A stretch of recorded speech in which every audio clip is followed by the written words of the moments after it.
जब भी कोई व्यक्ति गौतम बुद्ध के संग में शामिल होता था तो बुद्ध उसे सबसे पहले शांत रहने के लिए कहते थे। ध्यान की अवस्था में जाने से पहले उस भिक्षुक को शांत रहना सिखाया जाता था। आज के दौर में हर तरफ शोर ही शोर है। इसकी वजह से दिमाग में तनाव पैदा होना लाजमी है। ऐसे में अगर आप हर रोज कुछ देर मौन रहने का अभ्यास करते हैं तो इससे आपके तनाव पैदा होने वाले हार्मोन के लेवल में कमी आती है। इससे आपका दिमाग शांत होता है, गुस्सा नियंत्रित रहता है और तनाव बढ़ाने वाले हार्मोन्स का लेवल घटता है। आज की इस वीडियो में हम जानेंगे कि किन मौक़ों पर हमें शांत रहना है और किन मौक़ों पर हमें बोलना है और शांत रहने से हमारे अंदर क्या बदलाव आ सकता है। दोस्तों, संध्या काल का समय था। गुरु अपने सभी शिष्यों को बुलाते हैं और कहते हैं, कल सुबह सब लोग नदी में स्नान करने के बाद तुरंत हमारी कुटिया के सामने उपस्थित हो जाना। सभी शिष्य हैरान रह जाते हैं कि हम लोगों ने कुछ गलती की है क्या। लेकिन कुछ शिष्य यह कहते हैं कि हो सकता है कि गुरुजी कल सुबह कुछ अच्छी बात बताने वाले हैं। सब लोग रात को सही समय पर सो जाते हैं और सुबह उठकर सभी लोग नदी में स्नान करने के बाद वापस गुरुजी के सामने उपस्थित हो जाते हैं। गुरु कहते हैं, आज हम तुम सबको चुप रहने के फायदे के बारे में बताऊंगा। गुरु कहते हैं, 10 मौके जहां पर चुप रहने से होता है लाभ और बोलने से नुकसान। गुरु कहते हैं, अगर आप इन 10 मौकों पर शांत हो गए यानी मौन हो गए तो आप जो चाहेंगे वही मिल जाएगा। आपकी जिंदगी में चमत्कारिक बदलाव शुरू हो जाएंगे। जरूरत से ज़्यादा बोलना या चुप रहना दोनों ही अच्छी बात नहीं है। जैसे ज़रूरत से ज़्यादा बारिश हो जाना या फिर धूप, दोनों ही दिक्कत देती है, उसी तरह अनावश्यक बोलने से भी काफ़ी नुकसान होता है। गुरु कहते हैं कि पहला ऐसा मौका जहाँ पर व्यक्ति को चुप रहना चाहिए, बिना तथ्य के ना बोलें। गुरु ने कहा, अगर आपके पास कोई तथ्य नहीं है तो वहाँ चुप रहने में ही भलाई है। चुप बैठने से दिमाग में नई कोशिकाओं का निर्माण होता है और इससे ज्ञान की वृद्धि होती है। बोलने में भलाई वही है जहां आपको किसी चीज़ के बारे में पूरा ज्ञान हो। अगर आप बिना तथ्य के कहीं बोलते हैं या फिर बेवजह बोलते हैं तो आपका वहां मजाक भी बन सकता है। अगर आपके पास पर्याप्त जानकारी नहीं है, ऐसी जगह पर बोलने से आपका मजाक तो बनेगा ही, साथ ही साथ लोगों का भरोसा भी आपसे उठने लगेगा। इसलिए ऐसी जगह पर शांत ही रहो जहां तुम्हें पता ना हो कि हमें क्या बोलना है क्या नहीं। कई बार कुछ लोग ऐसे होते हैं जो हर जगह अपनी उपस्थिति बताने लगते हैं। उन्हें पता नहीं होता है कि हमें क्या बोलना है, लेकिन फिर भी बोलते जाते हैं और फिर बाद में दूसरे लोग उनके जाने के बाद उनका मजाक भी उड़ाते हैं। तो जब तक आपको उस तथ्य के बारे में अच्छा ज्ञान नहीं है, उसके बारे में पता नहीं है, तो वहाँ चुप रहना ही ज़्यादा समझदारी है। गुरु ने कहा, दूसरा ऐसा मौका जहाँ पर व्यक्ति को चुप रहना चाहिए, शब्दों से ना पहुंचे ठेस। अगर आपके शब्द किसी को मानसिक ठेस पहुंचा रहे हैं तो वहां चुप हो जाना चाहिए। कमजोर व्यक्ति के बारे में कुछ भी बोलकर आप महान नहीं बन सकते हैं। महान आप किसी कमजोर का साथ देने में बनेंगे। कई बार होता है कुछ लोग अपने से छोटे व्यक्ति को भला बुरा कहते रहते हैं। सामने वाला इंसान तो कद से आपसे छोटा है, वह आपको कुछ नहीं बोलेगा, लेकिन आप उसकी नज़रों में गिरते चले जाएंगे। हो सकता है कि कल वह भी आपसे पद में बड़ा हो जाए। पद में आपसे जब वह बड़ा हो जाएगा तो आज जो रवैया आपका उसके साथ है, आने वाले समय में वह भी आपके साथ वही करेगा। आप किसी को नीचा दिखाकर बड़ा नहीं बन सकते हैं। बड़ा बनना है तो अपने से छोटे लोगों का इज्जत भी करना सीखें और साथ ही साथ बड़े लोगों का भी सम्मान करना चाहिए। लोगों को लगता है कि अगर वह अकड़ कर बोलेंगे और सामने वालों को नीचा गिराने की कोशिश करेंगे तो वह बड़े बन जाएंगे, तो यह उन सब की भूल है। बड़े होने की बजाय आप उनकी नज़रों में गिरते चले जाएंगे। गुरु ने आगे कहा, इसलिए शिष्यों, तुम सब जब भी बोलना आदर भाव से बोलना ताकि तुम्हारी बात लोगों को अच्छी लगे। बोलने में भाई बहन, माता पिता, मित्र इत्यादि संबोधन शब्दों का इस्तेमाल जरूर करना। इससे तुम्हारी मान प्रतिष्ठा तो बढ़ेगी ही, साथ ही साथ लोगों की नज़रों में तुम समझदार व्यक्ति बनते जाओगे। गुरु ने आगे कहा, तीसरा मौका जहाँ पर व्यक्ति को चुप रहने में ही भलाई है, क्रोध या घृणा करने वाले लोग। जब कोई अपना या सगा संबंधी आप पर क्रोध कर रहा हो, आपका अपमान कर रहा हो, तो आपको उस वक्त चुप रहना चाहिए ताकि सामने वाले का गुब्बारा पूरी तरह से फट जाए। आप यदि सही हैं तो उससे कतई माफ़ी ना मांगें और चुप रहकर ही सही समय का इंतजार करें। वह खुद ही आपसे माफ़ी मांग लेगा जब उसे अपनी गलती का एहसास हो जाएगा। गुरु आगे कहते हैं कि अगर आपका कोई सगा संबंधी आप पर क्रोध कर रहा हो और आप उस समय शांत हैं तो यह आदर सम्मान देने की निशानी होती है। इससे ना कोई छोटा होता है और ना ही बड़ा। अगर आपको क्रोध आ रहा है तो आप या तो वहाँ से किसी का अनादर किए बिना चले जाएं या फिर चुप रहें। क्रोध करने से आपके रिश्ते खराब होंगे। क्रोध करने से हमेशा क्रोध करने वाले व्यक्ति का ही बुरा होता है। गुरु आगे कहते हैं कि एक बार की बात है, एक सांप जंगल से भागते हुए किसी राजा के अस्त्र घर में पहुंच गया। लोगों ने छेड़खानी की तो वह बहुत ही गुस्सा हो गया, जिससे वह अस्त्र घर में जो तलवार पड़ी हुई थी उसी को लपेटकर कसने लगा और धीरे धीरे उसका पूरा शरीर कट गया। यह गुस्सा उसे खा गया। ठीक उसी प्रकार हमारा गुस्सा भी हमारे शरीर को तलवार की भांति काटता रहता है। गुस्सा ध्यान से खत्म होता है। प्रतिदिन अगर आप ध्यान की मुद्रा में बैठते हैं तो आपका गुस्सा आपके नियंत्रण में रहेगा। गुरु आगे कहते हैं कि एक तो यह तरीका है कि आप प्रतिदिन ध्यान का अभ्यास करें। इससे आपके शरीर में जो हार्मोन्स गुस्से को बढ़ावा देते हैं वह सब तुम्हारे नियंत्रण में रहेंगे, जिससे तुम्हारा शरीर गुस्से पर आसानी से काबू पा लेगा। लेकिन एक तरीका यह भी है कि जब भी आपको गुस्सा आए तो आप यह समझने का प्रयास करो कि क्या मेरा गुस्सा जायज़ है या नहीं, हमें वहाँ पर बोलना चाहिए कि नहीं।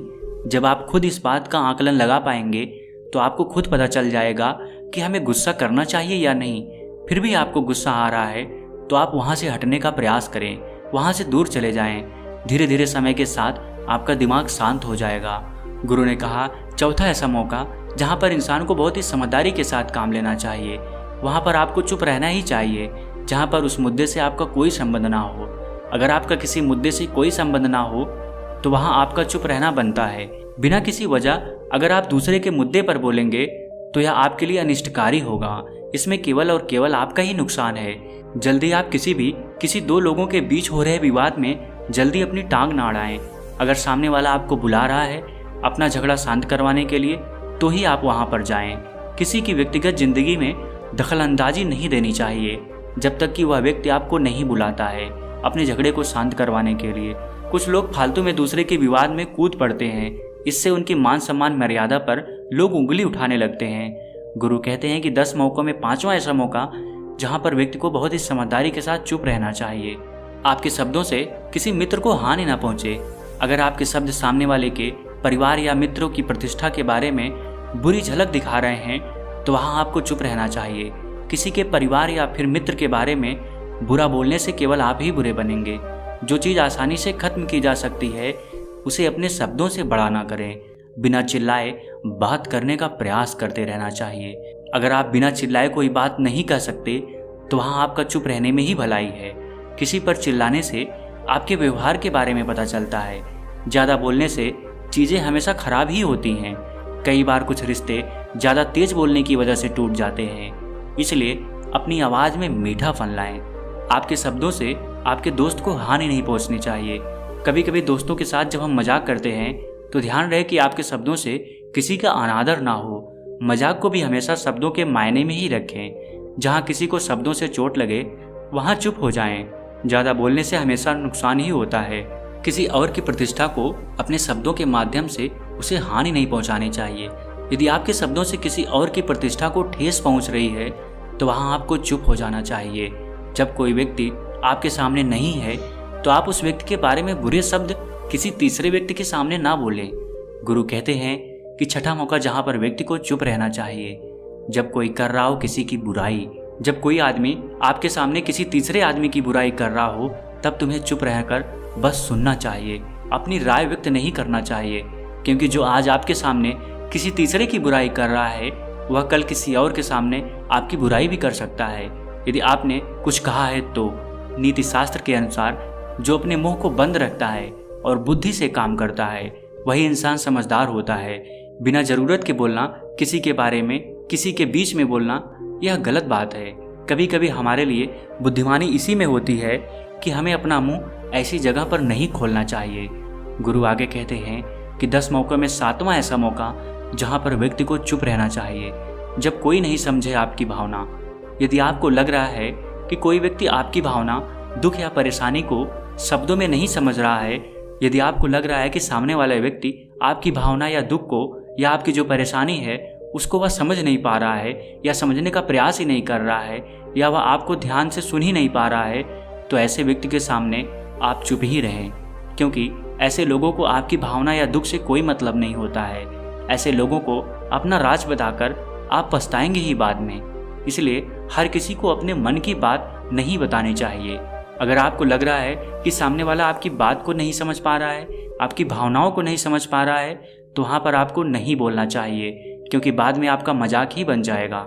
जब आपको लगने लगे कि सामने वाला आपकी भावनाओं को ठीक तरीके से समझ रहा है, आप जो कह रहे हैं वह ठीक से सुन रहा है, तभी आप उसे अपनी बात कहें। गुरु कहते हैं कि 8वां मौका जहाँ पर आपको चुप रहना चाहिए, जब कोई इंसान अपना दुख व्यक्त करे। यदि कोई इंसान अपने दुख या परेशानी को आपको बता रहा है तो इसका मतलब यह है कि वह आपको अपना समझ रहा है। ऐसे में तुरंत ही उसे समाधान बताने के बजाय चुप रहकर उसकी दुख या समस्या को सुने। उसके दुख या समस्या को किसी और को न बताएं। वह इसलिए नहीं बता रहे कि आप उसकी समस्याओं का समाधान कर देंगे, बल्कि वह इसलिए भी बता रहा है कि सामने वाला उसकी बात को समझ रहा है। कई बार बताने से दुख कम हो जाते हैं। आपको अपना दुख इसलिए बता रहा होगा कि उसे लग रहा है कि आप उसकी बात को समझ रहे हैं। दुख बांटने से कम हो जाता है। इसलिए जब कोई व्यक्ति अपना दुख आपसे व्यक्त करे तो आप चुप मार के उसकी बात को बहुत ही ध्यान से सुने, ताकि उसके दुख कम हो जाए, उसके मन का बोझ हल्का हो जाए, क्योंकि उसके मन में जो भी बातें थी वह आपको सब बता दिया। गुरु आगे कहते हैं कि 10 जगहों में 9वीं ऐसी जगह जहाँ पर आपको चुप रहना चाहिए, जहाँ पर दुष्ट प्रकृति के लोग रह रहे हों और गाली गलौज कर रहे हों, तो आप वहाँ पर मत जाइए। ऐसी जगहों से आप चुपचाप निकल जाएं, अर्थात अपनी प्रतिक्रिया दिए बिना आप वहाँ से चले जाएं, क्योंकि जिसकी जुबान खराब होती है, जो दुष्ट प्रकृति के लोग होते हैं, उनको आप ऐसे समय में नहीं समझा सकते हैं। जब उनका दिमाग पूरी तरह से शांत हो जाए तभी वह आपकी बात सुनेंगे। इसलिए जहाँ पर दुष्ट प्रकृति के लोग हों, आपकी बात को ना मानते हों और ना ही सुनते हों, तो आपको वहाँ पर नहीं बोलना चाहिए। गुरु कहते हैं कि 10वां ऐसा मौका जहाँ पर आपको शांत हो जाना चाहिए। अपनी सफलता का राज हर किसी को ना बताएं। कई बार होता है कि कुछ लोग जो सफलता को बहुत ही जल्दी अर्जित कर लेते हैं, तो वे हर जगह अपनी सफलता का ढिढोरा पीटने लगते हैं। ऐसे में क्या होता है कि कई लोग आपकी सफलता से खुश नहीं होते हैं। अगर आप अपनी सफलता का जबरदस्ती लोगों में ढिढोरा पिटवा रहे हैं, तो लोगों की नकारात्मक ऊर्जा आपको प्रभावित कर सकती है। जब आप सफल होंगे तो सबको पता चल जाएगा कि आप सफल हो गए हैं। ढिढोरा पीटने से नुकसान आपका ही होगा। इतना कहकर गुरु ने कहा, शिष्यों, आज के लिए बस इतना ही। अगर तुम सब मेरी इन 10 बातों को अपने जीवन में अपना लेते हो तो तुम सब काफ़ी हद तक परेशानियों से बचे रहोगे। यहाँ से जाने के बाद मेरी यह बातें आपके जीवन में किसी वरदान से कम साबित नहीं होंगी। दोस्तों, मुझे उम्मीद है इस वीडियो से आपको बहुत कुछ सीखने को मिला होगा। अगर आप नए हो तो हमसे जुड़ने के लिए इस चैनल को सब्सक्राइब करना मत भूलिएगा। मिलते हैं अगली वीडियो में कुछ नए विचारों के साथ। तब तक के लिए आपका बहुत बहुत आभार।